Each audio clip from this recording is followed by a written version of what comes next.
Alright. That's an appropriate and very Christmassy melody to come in to greet us as I hit the second button that I have to hit to unmute something tonight, even though the first one was not in the game plan, but oh well. Wouldn't be Christmas without that kind of thing. That's how the saying goes. That's how everyone will say it, but yes, hello, I am alive.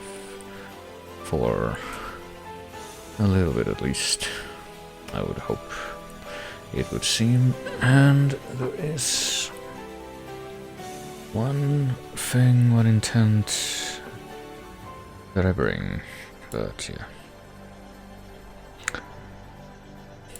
I was actually taken aback for a moment because I completely forgot that this song was gonna show up in this playlist, but it was. This playlist, I say as if this is like a specific curated list that I did for this occasion or something, but no, not really. It's just like what I usually do, which is just everything in my stuff I like playlist kind of tossed together. But yes, hello Vern, and hello to whomever else may be stumbling upon this at any point as I briefly defrost myself during the very apropos frosty season.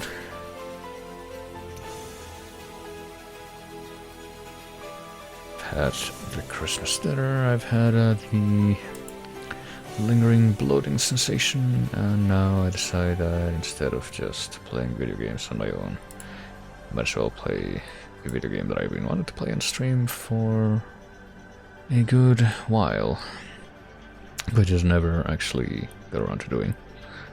But now I suppose everything changes, and this too must change. This sort of status quo. Trying to figure out the best way to phrase it, but what would it be? This status quo that only remains so up to a point, and then it can actually, through a deceptively simple action, be switched up, be shattered. And oh yeah, that reminds me. It's probably okay. Never mind. I was gonna say I should unthrottle my GPU, but I already did that. I just completely forgot because that is very, very on brand for me. If you know me at all, you should know this. But you may or may not be hearing some sounds other than this song, which I think I will allow to play out until it's over, because I do quite like Gabriel Knight soundtracks done by Robert Holmes. But I really switch between these couple of scenes because, okay, yeah, I was wondering if that sort of what do you call it?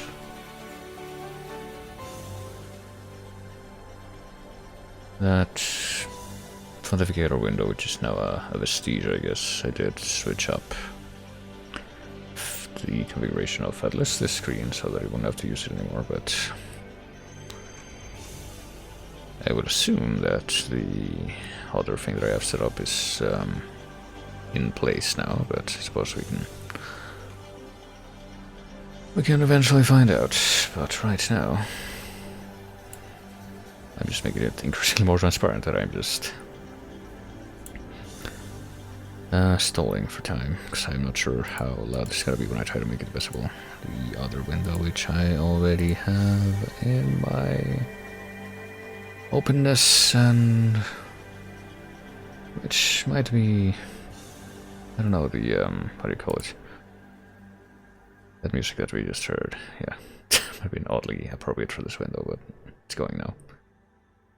Still slightly audible, but okay. But now I actually get to confirm that yes, we were hearing at very, very quiet ambient noises coming from the actual game window. And we can maybe try to play the video game. I believe I already did go over this very briefly before. Sort of try and set up the video in particular, so that it wouldn't be like melting down my computer, but it would also look nice. And the only thing that I would want to check right now, I guess, that just comes to mind right now is the volume. Is this at max volume? It is indeed at max volume, yes. That is max volume. That's interesting. We do have the headphone setting, dynamic range small. I'm not even sure what what's that. Like, if you're in a large room, you set it to large, and well, I guess I'll just leave it at anyway. Virtual surround headphones, I'm not really know if the ones that I have would support that also. I'm just gonna leave that as is, and I guess I should probably just check real quick that I don't have the controller set up, because I do not. Oh boy, did you hear that? My voice went like all crickety for a moment there, but no, it is not my intention to play this with a controller today, and I don't think I have a controller plugged into the thing directly. But it is not impossible that I would have a controller plugged in, or connected rather, by way of the... Oh jeez. The Bluetooth thing that I have. So it says that it's paired but not connected. Okay, so... Alright, I'll trust you. I have a bunch of shit in my fucking taskbar right now that I don't need. Just get out of the curb while I'm at it and close a few of these windows. I don't need this. And perhaps we can play video games. Perhaps we can follow that, fit in with that tradition of... Oh yeah, this. Hold on. That tradition of the old Victorian British Henry James turned the screw tradition, which I'm pretty sure I've mentioned on here a fair few times, where Christmas is still the spooky season, and it very much is.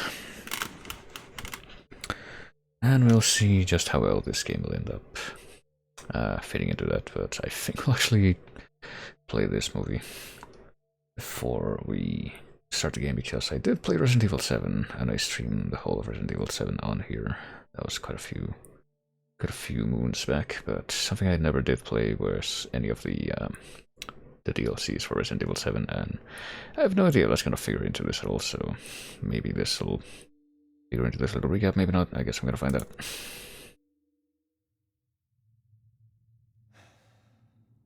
Okay. Where to start? I don't know.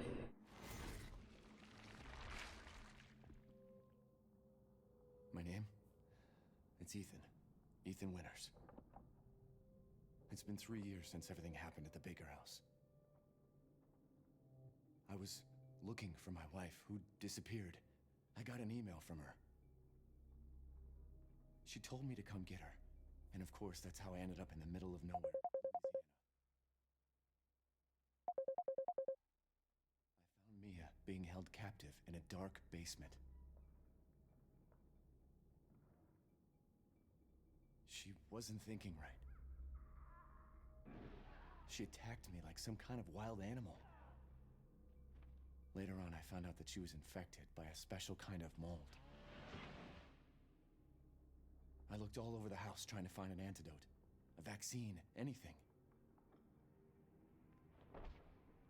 The people who lived there were already infected. What was left of them wasn't human. The source of the infection was a bioweapon that looked like a little girl. Her name was Evelyn. I fought the fucked up family and was able to treat Mia's symptoms with a serum.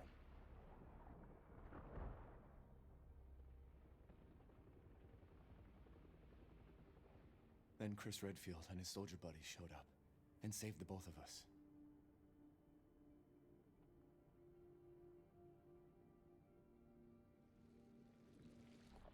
Is that enough? I really don't want to talk about what happened anymore. It's all over now. Okay. I suppose that answers my question in a way, to, in the sense of Is he gonna talk about anything specific to the DLCs or just about the game? And I guess it didn't. He only talked about stuff that I already knew, so that's something. I guess it doesn't should expect me to have played the DLCs to understand what's going on, but yeah, wow. Yeah, those advertisements sure are something. It's a good thing that Twitch is able to make the revenue it needs. It's such a fantastic platform to keep supporting itself thanks to those advertisements. It's such a great thing that there certainly aren't any sort of collections of tools that you can find by looking up specifically how to bypass a red thing, because that would be awful anyway. Actually, I've just been told something that I may have to address, which came at a bit of an awkward time, but gotta figure out if I am needed or not, so I will put this on here, I hope, for just a moment. It's a bit unfortunate, but well, what's next? And yeah, sure, why not? So I will be just a moment, maybe, hopefully, we'll see.